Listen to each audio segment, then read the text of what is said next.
Hi, good evening, everyone, and welcome to this webinar on using social media as a medical professional, considerations and tips on staying safe online. I'm Dr. Rachel Stewart, one of the medical legal advisors at the Medical Defence Union, and I'm here tonight with my colleague, Dr. John Dale Skinner, one of the other medical legal advisors. So we'd like to start tonight by asking a question. What is social media? We'll give you 20 seconds or so to write down your thoughts, and feel free to put any thoughts in the chat box for others to see if you're comfortable to do so.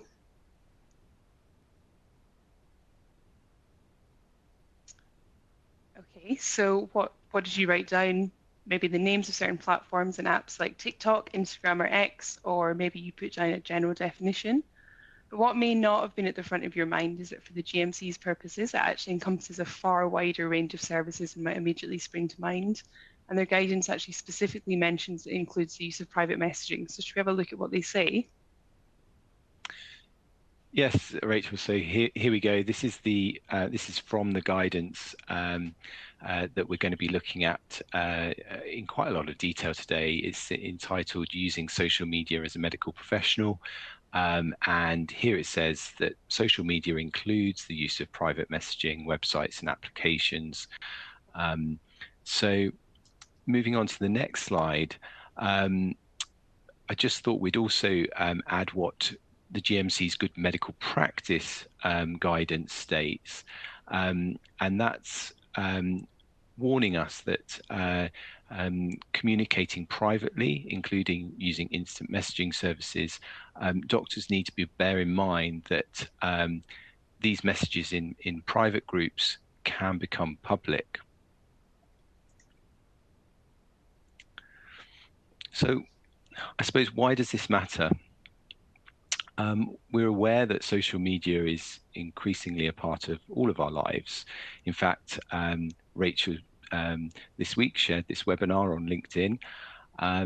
And I think for professionally for doctors, it's a great way to disseminate information about public health campaigns, connect with your fellow colleagues, and also provide education.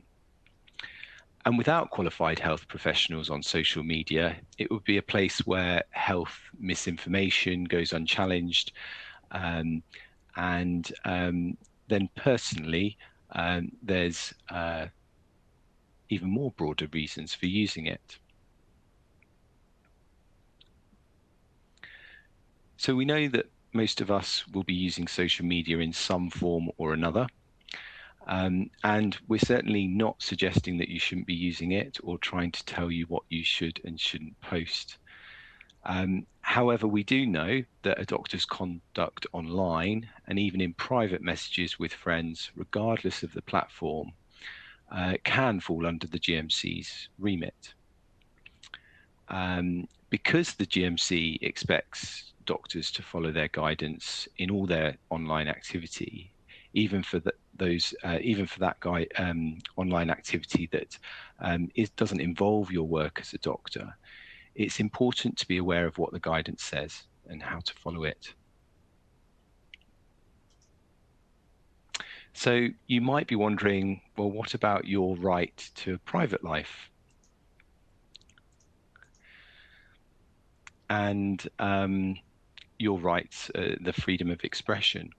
And this all comes in with the Article 10 of the ECHR, the European Convention of Human Rights, and mentions everyone having a right to freedom to hold opinions. However, that right is qualified rather than absolute. The ECHR explains that because these freedoms carry with them duties and responsibilities, they may be subject to legally prescribed formalities, conditions, restrictions, or penalties, which are necessary in a democratic society, including reasons for public safety, preventing crime and disorders, crime and disorder, and also for the protection of health or morals. So, where the GMC has been asked to consider cases relating to comments on social media, they've homed in on this qualification and have indicated that the role of the GMC to maintain public trust in the medical profession is sufficient for the purposes of this prescribed by law condition.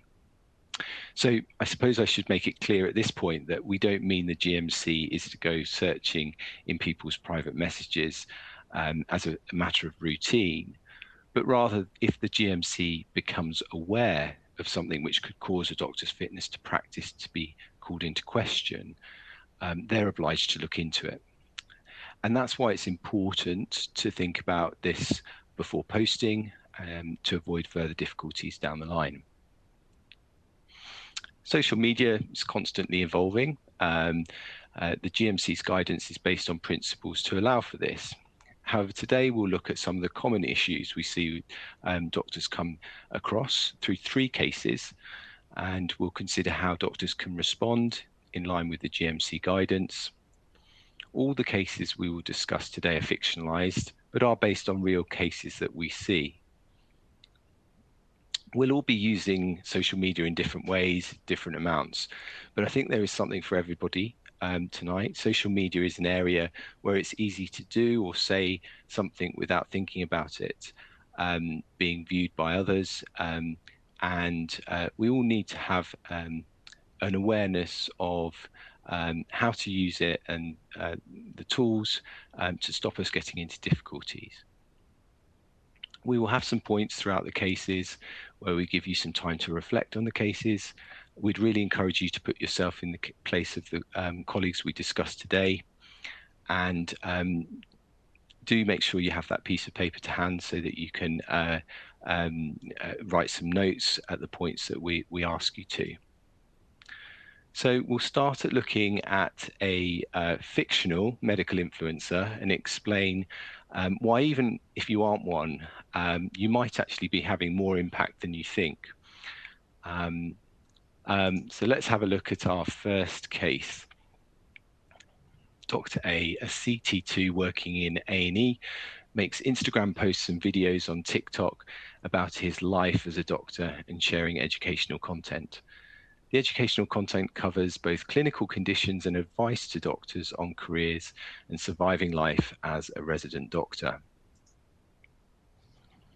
At the MDU, we're getting more questions from doctors who have set up or are considering setting up a professional page and making content specifically aimed at providing education or sharing insights into their life.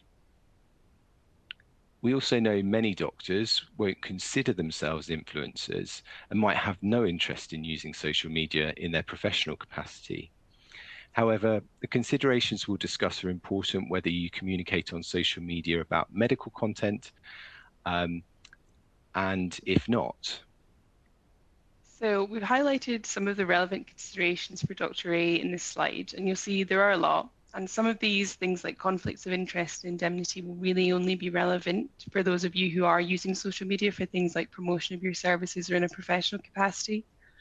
But many of these will also apply to ad hoc posts, which might touch on your clinical work or where you're interacting with colleagues, so are relevant to hopefully most of you who are watching.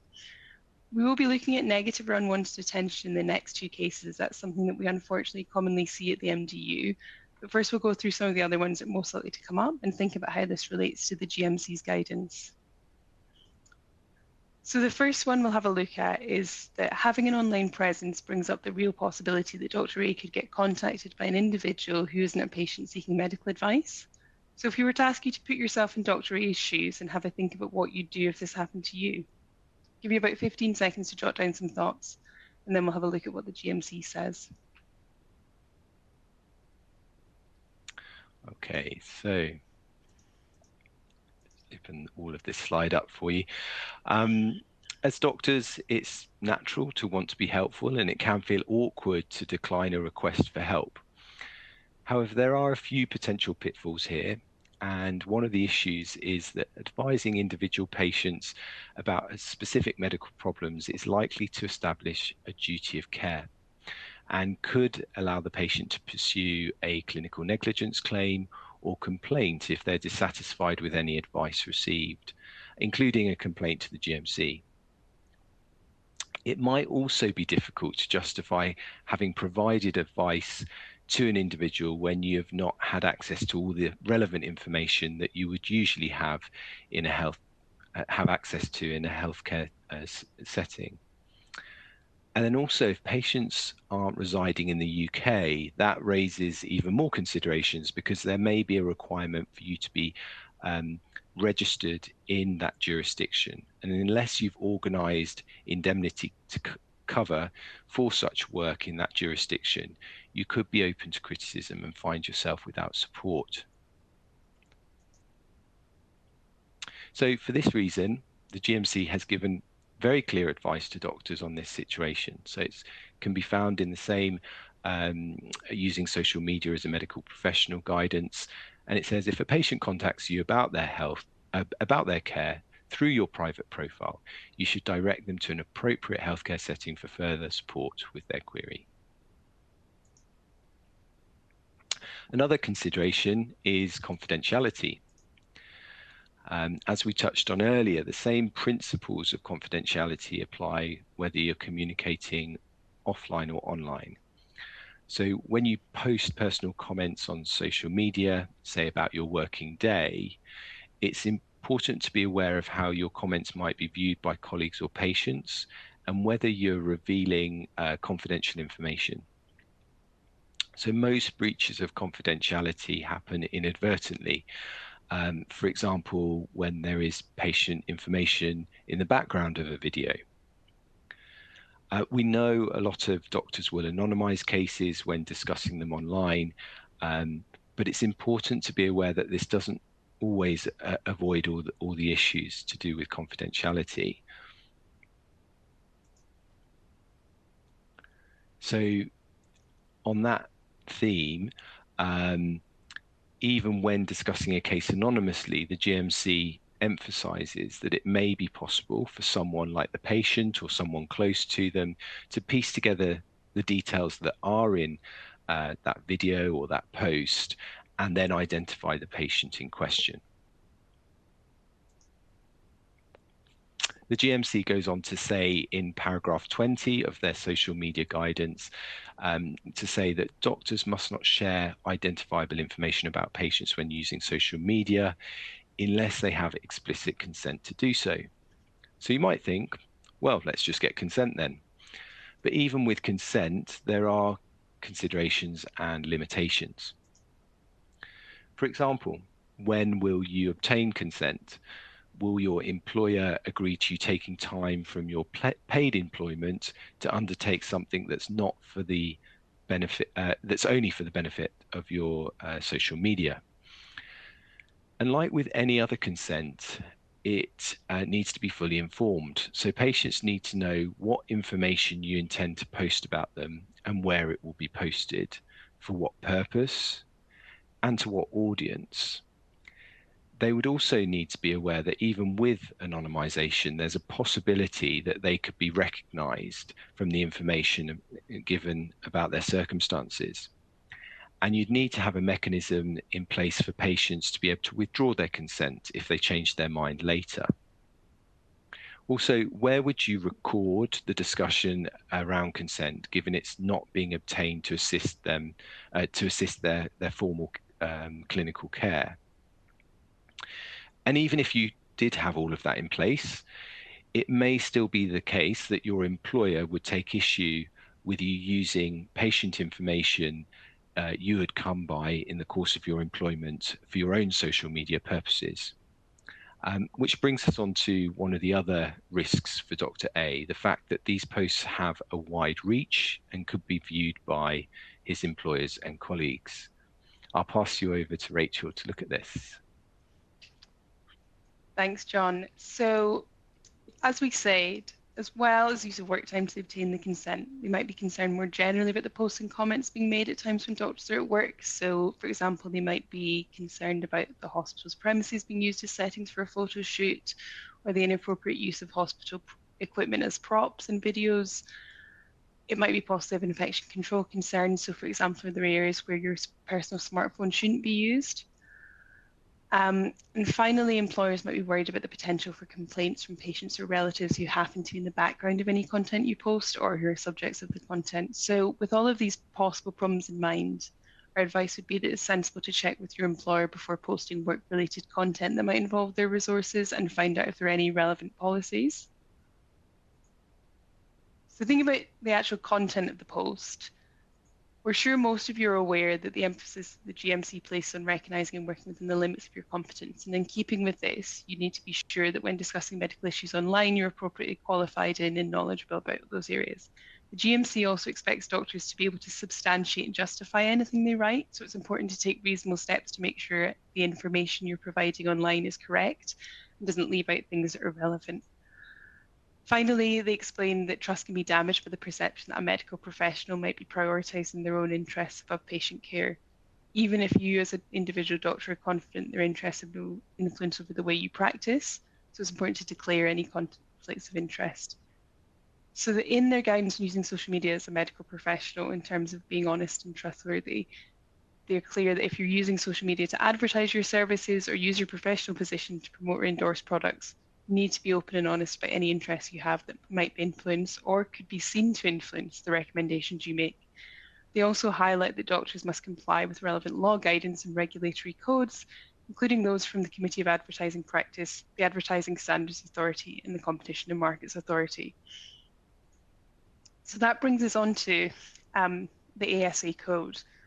Now, we're aware that there's been a recent swell in the number of providers offering weight loss medications, so we can't cover the topic in full in this webinar, but it provides a good example of where the Advertising Standards Agency has really homed in on and provided specific guidance on an issue they've noticed is coming up a lot. The crux of it is that their code says prescription-only medication cannot be advertised to the public, and that includes in things like influencer videos and organic content on providers' own social media. So in previous cases, they've taken a very strict approach to this when it comes to obesity medications. So for example, ads that refer to a branded prescription medicine are obviously going to come under that, but they also have looked at those which refer to obesity treatment jabs or pens were considered to breach the code because all injectable forms of weight loss medication are prescription-only medicines. And similarly, adverts which use an image of a vial or syringe or a pen were considered to be promoting a prescription-only medicine. The ASA is also ruled against adverts for non-prescription food supplements, which state or imply that the supplement has the same effect as a prescription-only medicine. So if you have a significant social media presence, you may well be contacted by the makers of food supplements looking for someone to endorse their product, but you need to be really careful not to inadvertently fall foul of the ASA rules because patients need to be able to trust the content that their doctors produce. So coming on to what the GMC says, they advise that doctors make sure the content that they post online has appropriate context so that the people who access it can look at what you say about health and healthcare and have information that supports their understanding and helps them to verify any claims that you make and your expertise. They're also very clear that if you're commenting on health or healthcare issues, you should usually say who you are.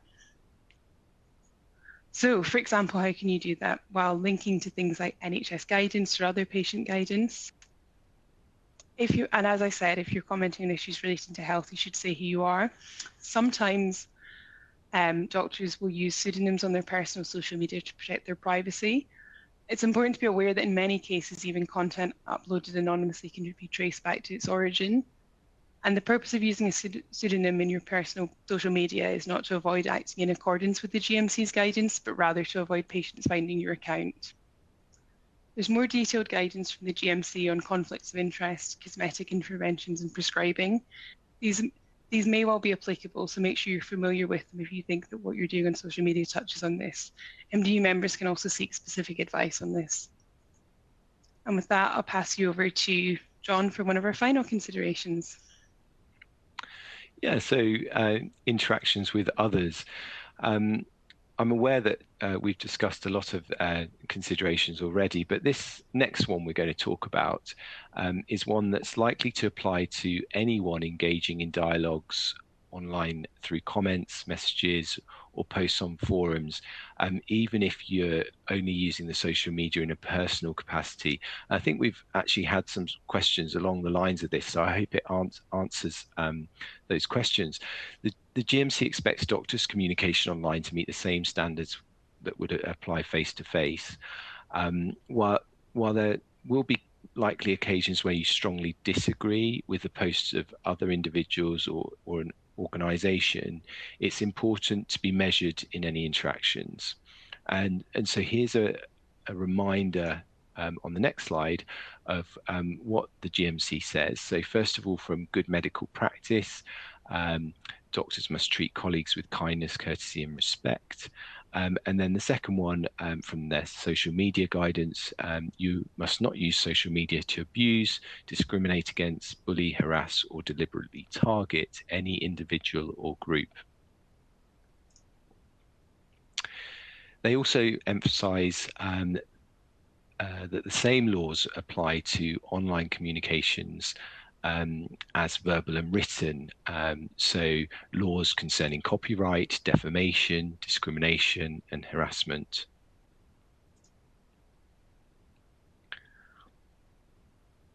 So we know that many of you will be aware of this guidance already, and we're certainly not suggesting that you're using social media to target or bully.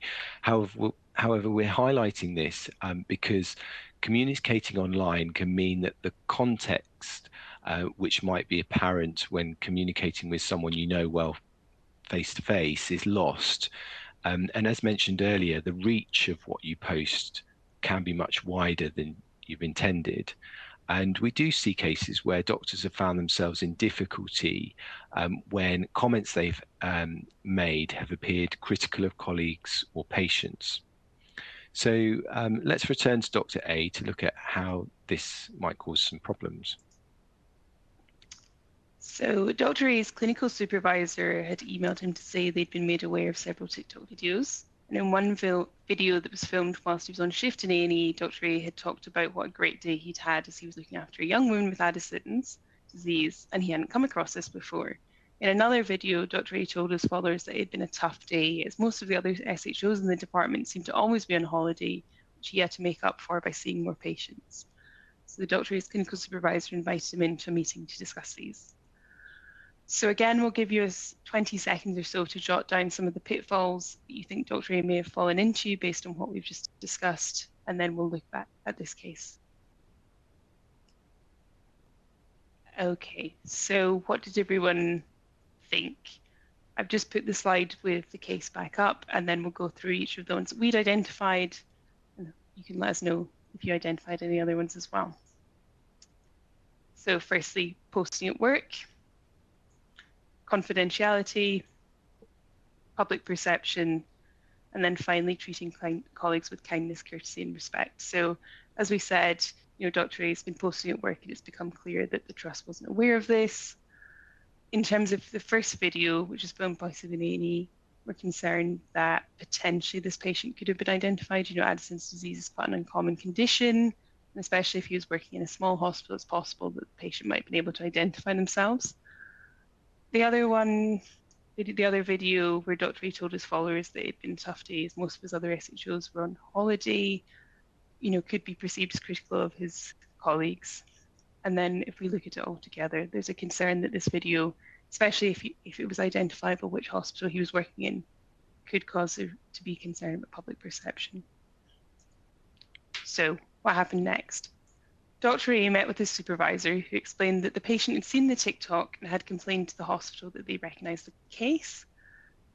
His supervisor highlighted the GMC guidance to Dr. A and explained that whilst he hadn't made that video about the patient whilst at work, the hospital was concerned he'd identified where he worked in other videos and had then proceeded to raise concerns about his colleagues. His supervisor asked him to submit a formal reflection and to provide comments for the hospital's complaint response. Dr. A contacted the MDU for support with his complaint and for advice on approaching his reflections. He prepared a reflective response which acknowledged the impact seeing his video must have had on the patient and explained that though he'd not been aware of the potential she'd be identifiable, in hindsight he could have been more aware of this. He reassured the patient he'd deleted the video and that he'd be more mindful of maintaining confidentiality in the future. And then he mentioned these points in his reflection and also reflected on the GMC's guidance on treating colleagues with kindness, courtesy, and respect. He said he felt he'd made the video talking about his colleagues because he was feeling stressed and overwhelmed with work and was worried that patient care would be affected by short staffing. In hindsight, he said he could see that if his colleagues were to view it, it could be perceived as critical, and he reflected on how to raise patient safety concerns in line with the GMC's guidance and his hospital's policy, as well as completing the MDU's e-learning module on social media as part of his reflections. So, the outcome. In Dr. A's case, fortunately, the patient was satisfied with the complaint response, and because he'd removed the video, she didn't want to pursue things further. Dr. A's supervisor acknowledged that he had taken the concern seriously and was satisfied that he'd learned from the experience. He thought he'd clearly reflected very deeply on the concerns and was regretful that he hadn't considered the potential difficulties a video could pose. In this case, they thought that the match should be closed informally, as he felt Dr. A would now be more cautious when he posted on social media. So in this case, Dr. A's supervisor and the patient were happy with his reflections and the response to the complaint, and it didn't go further. But we do see cases at the MDU where things doctors post can lead to formal disciplinary investigations and even GMC referrals, even when they've then deleted the post. And so for that reason, I think it's important to consider these things before making a post or starting a new Instagram or TikTok or whatever new social media venture. So we've come to the end of our first case and have looked at what our fictional doctor learned from the case. But we'd ask you to think about what you might have taken away from this. We'll give you 30 seconds or so to note down any takeaway points before having a brief roundup. Okay. So as I said, we've put a summary together, but you might have taken away your own learning points. So remember that the reach of a post can be extremely wide. Consider how others might view your post and whether it might land differently to how you intend. Always think about confidentiality when discussing clinical cases. At the MDU, the cases we discuss are fictional based on the themes of files and calls we get. So maybe you could consider only using fictional cases if you're using them for educational content. And finally, think about whether you'd be happy to say something you post online to the same person face to face. If not, it could be a prompt to reconsider. We've linked to our article on medical influencers in the resources tab, as well as our e-learning on social media for any MDU members. So please do have a look at these to learn more. And we'll move on to our next case, which I'll pass over to John to introduce. Yeah, thanks, Rachel. So our second case involves Dr. B, who found herself facing a difficult situation after a patient contacted her outside of work and was concerned about how to maintain professional boundaries. So I'll read through the case. A GP, Dr. B, saw a 35-year-old male patient who presented with cellulitis following a burn to his hand. During the consultation, the patient told Dr. B that he was working as a head pastry chef in the cafe of a local farm shop. Dr. B mentioned that she had recently become interested in baking and was documenting her journey on social media. So she referred him to the local burn service for review.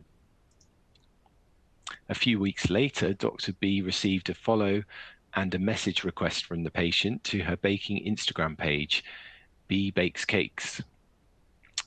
So the patient invited her to his cafe, and a comment was also made on her profile picture.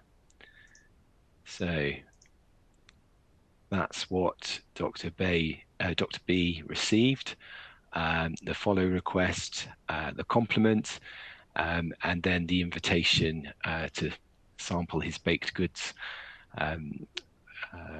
for free. So what would you do next? We'll give you 30 seconds to think about what you'd do in this situation. And you may have multiple options popping up into your mind. Yeah, make some notes and we'll look at what Dr. B did actually do. So if I'll just move on. And I think Rachel's doing this slide. Yeah. Yep. So I think we can all acknowledge it's a really difficult situation for doctors, and we understand it can seem kind of uncomfortable if you might be concerned about how to respond without appearing impolite to the patient. So we've put up some possible actions on this slide, which I'll bring up now. Some of these are clearly not appropriate, and you might have come up with one of these, some of these, or all of these. If you have come up with many options, can you work out which one feels more comfortable or compelling to you and why? give you a couple of seconds to think about that, and then we'll move on to look at the advice we gave to Dr. B. Yep, so Dr. B felt uncomfortable about the message and didn't feel it would be appropriate to agree to meet the patient, but was concerned about also coming across as rude. She spoke to the senior partner and the practice manager for advice, who agreed she shouldn't meet the patient and would need to be clear about this. They reassured her of their support, but also suggested she should call the MDU for advice. So looking again at the GMC social media guidance, the GMC acknowledges that using social media can blur the boundaries between professional and the social. And so let's have a closer look at this. And this slide does that, I think. And as you can see, if we going on to this next slide, this is taken from the GMC's guidance, maintaining personal and professional boundaries. In some ways, the GMC's guidance is based on the face-to-face era of practice. And one of the challenges of social media is that it's at a distance. And so the boundary erosion can be more gradual. In Dr. B's case, we don't know for certain what the intention of the patient's contact is, but it certainly seems to go beyond the normal professional relationship, and that's why it's important for Dr. B to try and re-establish the boundary and to avoid any ambiguity. So what did we at the MDU advise Dr. B to do?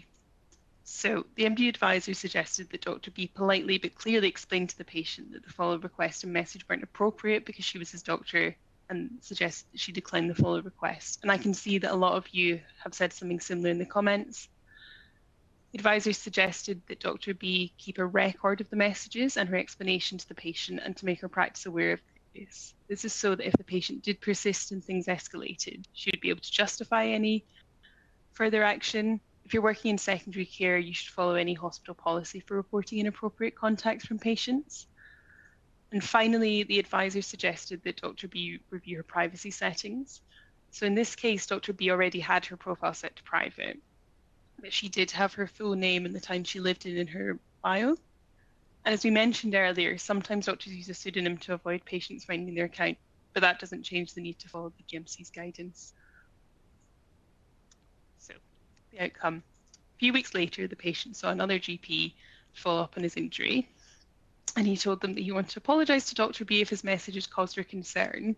He was just trying to be friendly and say thank you, and he wanted to reassure her that he understood why she declined the follow request.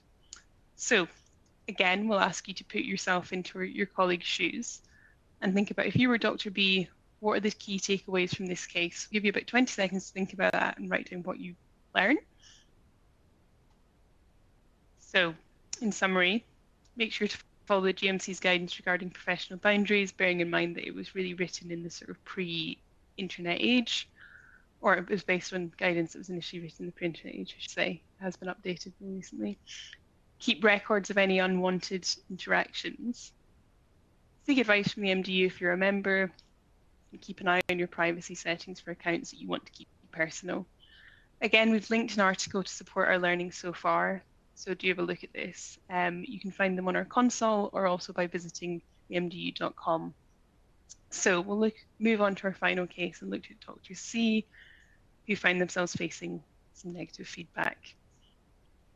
So case 3, dealing with negative feedback on social media. So moving into hospital for this case, Dr. C, a respiratory registrar, was at home on a Saturday scrolling on X and saw a post by a patient which tagged his hospital's account. Now, Dr. C works at St. Everywhere Hospital, and the post read, "At St. Everywhere Hospital, you should be ashamed of yourselves. I was stuck in A&E for 12 hours, and then when I eventually got referred to the lung team, Dr. C was more interested in his phone than in my breathlessness. He dismissed me and said it could wait for my GP to follow up." Dr. C was upset as he'd made a detailed record of the consultation, including the patient's concerns, and had referred them for further investigations as an outpatient with a clinic appointment to follow.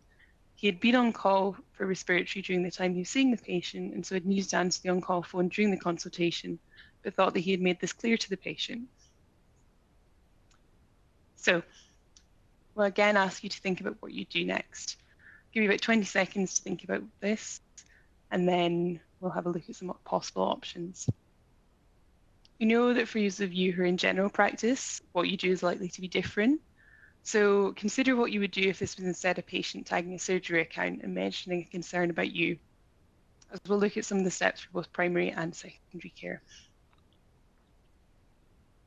Yeah, we'll go through those options in a moment, but firstly, I want to acknowledge that it's often really upsetting to be made aware of a complaint, like in this case. And Dr. C's clearly seen this comment at home, and it's likely to therefore come as even more of a shock. So the boundaries of receiving a complaint about work have been blurred here. Let's have a look at the options. Dr. C could take a pause. Sounds sensible. Ignore it. Try to have it removed from Google searches. Respond directly. Ask the patient to remove the comment. Call the MDU. Pass it on to the hospital or practice to deal with. It's important to be aware that I suppose all of these approaches carry some risks, and some can cause more difficulty or attention to the post. If you're feeling upset and shocked in that sort of fright, flight, freeze situation, then it's natural to want to respond immediately, particularly if it feels that you've been misrepresented. Being on a public website makes it feel even more personal, but it's important that the response is controlled, and for reasons we will go on to discuss, it's usually best actually to minimize any action you take certainly in the heat of the moment. In this case, Dr. C called us before taking any other action, which we think is always a very sensible step, and that's what we're here for. So let's go on and see what we advise Dr. C to do in this case. So we would advise keeping public communication to a minimum, because it's often impossible for you to give your side of things without sharing confidential information about the patient. The fact that the patient has identified themselves online doesn't take away from your duty of confidentiality. It's also possible that an interaction with the patient could further inflame the situation. So here's the relevant part of the GMC guidance on confidentiality. So disclosures of patient information without consent can undermine the public's trust in the profession, as well as your patient's trust in you. And then disputes between patients and medical professionals conducted in public can also prolong or intensify conflict and may undermine public confidence in the profession, even if they do not involve the disclosure of personal information without consent. Okay, so it's important to note that the comment includes concerns with other aspects of this patient's other aspects of their hospital care, as well as Dr. C himself. So the next step is probably to speak to Dr. C's clinical lead and to involve the PALS team about the post, and then together with them decide how best to approach responding. For example, it may be that a response is given to the patient offline, so that they're contacted directly offline. So how the hospital responds will very much depend on the content of the comments. So where a person posts about their clinical care, it's best for those concerns to be taken offline and try and resolve them directly with the patient, and to use the normal NHS complaints procedure. One option would be for the hospital to respond, but only to confirm that they take all concerns seriously, and to say that the patient can get in touch directly with the PALS team to discuss any concerns, being careful not to confirm the person posting is a patient, and you might have seen organisations, hospitals, making those sorts of comments in reply. And practices could take similar approaches, providing contact details of their own complaints procedure if we're in general practice. If the patient's identity is known, practices can consider contacting the patient directly in private to say that they're aware of the concerns and offering to investigate it in line with the practice's complaints procedure. So in this case, the patient was raising concern about their care, but I know some of you, particularly in general practice, where you know that you'll be continuing to see this patient potentially, might be wondering what to do if the patient's social media post represents unacceptable behaviour. And I think we've had some questions about that already put in the Q&A. So, for example, if the post contains offensive language or threats, unfortunately, the two can go together. So in cases where this is a result of a concern about their care, it's often helpful if the patient can be offered a meeting to listen to their concerns, explain what aspects of their behaviour had caused upset, and agree a way forward. I think if you're working in secondary care, this would ordinarily be led by your PALS team. In general practice, it's usually the senior partner and the practice manager who are likely to take the lead. But sometimes it's necessary to issue a warning letter, and this should be kept entirely separate to any complaints correspondence. So we'll go back to the outcome of this case. So after the hospital team provided details of the PALS team to the patient then contacted the hospital directly, and following the PALS team offer to investigate under the complaints procedure, the patient was reassured it would be taken seriously and agreed. Dr. C was asked for a statement to cover his involvement and to address the concerns, and with the help of an MDU advisor, he prepared a reflective response which explained he'd not intended to make the patient feel he wasn't being listened to, explaining why he had to take the phone call during the consultation, and setting out the steps he'd taken to act on the information the patient shared with him. He also included some reflections on how he would make it clear to patients why he was taking emergency calls going forward. The hospital then included this in a longer letter, which also dealt with the concern about having to wait 12 hours in A&E. So for a final time, we'll ask you what learning points you've taken away from this case, and we'll give you about 20 seconds to think about this. So we'll move on to our summary. So don't rush to respond. As John had said, it's easy to feel in the heat of the moment, particularly if there's something very inaccurate in what has been put out into the public domain, to want to correct the record, but it's usually best to try and keep things offline. Maintaining confidentiality, and speak to a colleague about your experience, because this is a very stressful, difficult thing to experience. Complaints are difficult anyway, and when it's in the public domain, even more so. Also because usually it's best to put together a response in a coordinated way. And as ever, seek advice from your medical defence organisation, and MDU members can always contact us for specific advice about cases. So, coming to the end of our time together, and we hope that this webinar has given everyone watching some tools to approach using social media more mindfully in relation to your role as a doctor, or has given you tips on how to respond to difficult situations where patients might contact you via social media. We'll do a final roundup, and then we'll look at some of the questions that you've all asked us. But first, why don't we'll ask you one more time, if you were to think about everything we've discussed today, what are your top 3 learning points? And is there anything that you think you'll change in your practice or your personal life following this? So, as ever, we've put some final takeaways on the slide, but you might have come up with your own. One of the big things we'd say is review your privacy settings, like we discussed earlier, both for your personal social media, and think about who you want to be able to see what. Always keep in mind confidentiality. I know we've said it a number of times throughout this webinar. It's one of the more common things that we get contacted about, or where we see doctors getting into difficulty. So whether that's in relation to a complaint, using social media to talk about health more generally. We don't want to suggest that you shouldn't be able to use social media to relax after a long day at work, but because of the GMC's expectations on doctors, and particularly if you're planning to post more substantial content as an influencer, it's worthwhile taking a moment before you post to consider how it might be viewed by others. So we've put that as think twice, post once, or not at all.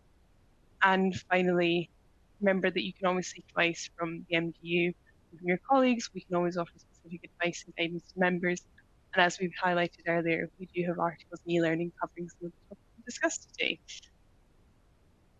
So I think that's the end of our webinar. And now I think John's going to look at some of the questions that you've all asked so that you can discuss it. And Yeah. for any members who'd like to continue learning about social media while we're doing the questions, we'll also put up the QR code on our next slide to our e-learning module on the topic. Thanks, Rachel, and thank you for all being so interactive in the Q&A. You might have seen me sort of jotting down some notes and glancing to the right of me while Rachel was talking, and that was me just trying to look at some of the questions that you'd been posting. So thank you. I think someone mentioned, or someone gave some very helpful advice, which I hope summarizes what we've been saying, and that's to think twice and seek advice. So, of course, that's very important. A person has asked about if you're doing a blog and it's completely personal, it's not related to your work as a doctor. I don't know, it's a hobby or something, Rachel. Can they still do that? Are there any other considerations? I suppose I think we'd already said a lot about the social media guidance which the GMC has there, so we'd probably be advising you to just make sure you're very familiar with that. Any other we're not suggesting that people can't have personal blogs like for their hobbies and things, are we? Absolutely. I think that's it, is that we're not at all saying that people can't have personal blogs. I think the only thing that I would say additional to what we've already discussed is that if you're identifying yourself as a doctor, then the GMC says that you should be aware that people may take what you say, may be more likely to take what you say on trust, even if it's not related to health at all. So, I suppose it might depend on the topic, but if there's something perhaps even slightly related to sort of health and well-being, I don't know, the one that's popped into my head is maybe skincare. If you're doing a beauty blog or something, it's possible people might be more likely to take what you say in trust. And as we've said, just to bear in mind that even when you're using social media completely outside of your professional role, the GMC still expects doctors to follow their guidance. Yeah, thanks, Rachel. We've also had a few questions on about patients perhaps posting a video of their consultation and then negative comments about the doctor. And gosh, that would be very difficult to have to watch and read. And people have been asking, can you sort of end your professional relationship with a patient? The GMC is quite clear in its guidance on ending your professional relationship with a patient, and that must be the last resort. And patients can record their interactions with doctors. I think in those situations, I would always be advising doctors to seek advice from us. I think also that there is going to be somebody in your organization, whether it be the PALS team, your supervisor, in the practice, the senior partner, the practice manager, to discuss what you found online. Of course, what we try to sort of reinforce is that sometimes taking issue or or commenting on the post online can either inflame the patient to make more comments or bring more attention to the post. It's difficult, but there's lots of issues in there. And I think with any case like that, I would definitely be advising you to seek specific advice from us. We do have a 24-hour advice line that you can call, and you can email us for advice as well. Just looking through some of the other questions. I did see one about, I think it was right at the start of the talk, Rachel, and you might have seen it as well. It was a question, we had a number of questions on this about WhatsApp groups that people use during the course of their day in hospital to exchange information about patients. I suppose let's think of a scenario where, you know, an anaesthetist and a surgeon are seeing a patient and are exchanging information about somebody who's going to theatre. What would we say about that? Yeah, I think I suppose with like so many questions about, processes in hospital, I would be going back to the doctor probably and suggesting that they find out about any hospital policy on the use of, instant messaging apps. I'm aware, certainly when I was working in clinical practice, there was a specific approved messaging app that was used on on-call phones so that I could, as the SHO on call, I could communicate with my registrar through that, and that was hospital approved. So I would probably find out what the hospital's policy is on using WhatsApp and their views on that, or find out whether there's a secure alternative. And I was just going to come back to the previous question that you'd raised, John, which I think is a really, as you said, we had quite a few people asking about, people making sort of negative comments about them, to say that it's often helpful to go back to the practices sort of zero tolerance. If it's if it's a GP practices zero tolerance policy, or in hospital there should be a similar one. And in the same way as, if for example there's a threat of violence, or if it is such that someone feels in fear of their life, in the same way as you would if a threat was made face to face, or in writing, that doctors are able to take the same steps to protect themselves, as any other member of the public, as well. Just because I know we didn't cover that in the main one. Yeah. I think we've had some sort of follow-up questions on the recording of consultations, which I know often doctors have questions about this. And yes, patients do have a right to record consultations with the doctor, and they don't necessarily have to ask your permission. Of course, if you're recording the consultation, you do need to ask the patient's permission. There is GMC guidance relating to that. I suppose a lot of people, well, almost everybody now has got handheld devices and the ability to record things. And I suppose it's probably just acting as though, or assuming that every other patient is going to be recording your consultation. It might be a way to sort of deal with that, and it's just part of practice nowadays. But certainly, if things are recorded, they can sometimes be very helpful to doctors if their management of a patient is scrutinized. So, for example, we see now regularly with members working in general practice that their calls are recorded by the practice, and the call recordings can be very helpful in responding to complaints. Yeah, it's two sides to that, I suppose. I'm aware that we've just reached just after 8, and I think we've tried to address as many questions as we can. I think if you can't see any more sort of other sort of separate questions, Rachel, we might just end it there so that people can get on with their evenings. Yeah, I think most we've covered. I'm aware that some people have asked some sort of specific questions about specific situations, and as John has said, we are always very happy to discuss individual cases specifically with MDU members. So I think we've covered most of them. No, I was going to say, I think the only thing I've seen is that someone has sort of asked about whether there are trust policies for recordings. And I think that's something that we haven't necessarily touched upon, is that I suppose in secondary care in hospitals as opposed to primary care, it's not always, consultations aren't always taking place in a consultation room.